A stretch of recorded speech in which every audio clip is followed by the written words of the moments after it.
Howdy folks, we are back with this week's MineScape update. We have some really exciting things to talk about, so without further ado, let's get into it. A new MineScape team Patreon is now live. There is one major difference between this and the MineScape store.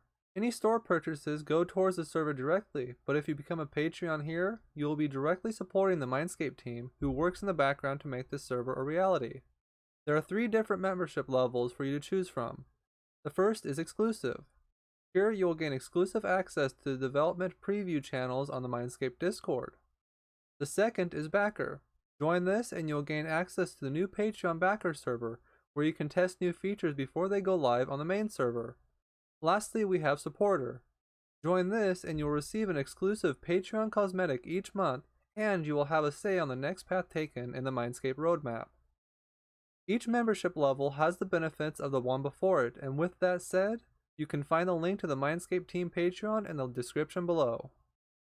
Have you ever wanted to fly above the shores of Catherby to test out new content before it's released?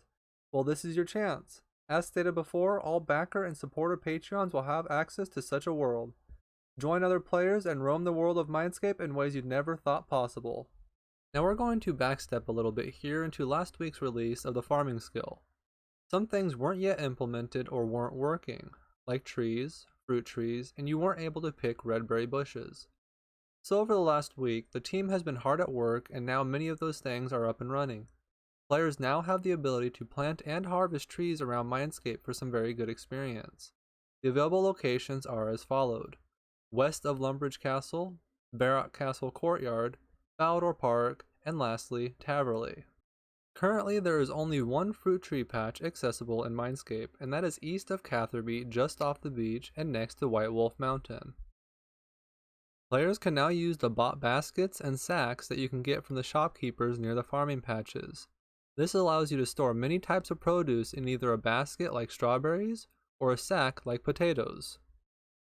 You can also note previously unnotable produce with the tool Leprechaun, like strawberries for example. This will help speed up farm runs and make it more convenient for players to save these items for future use. Well folks, thank you for joining us in another update video.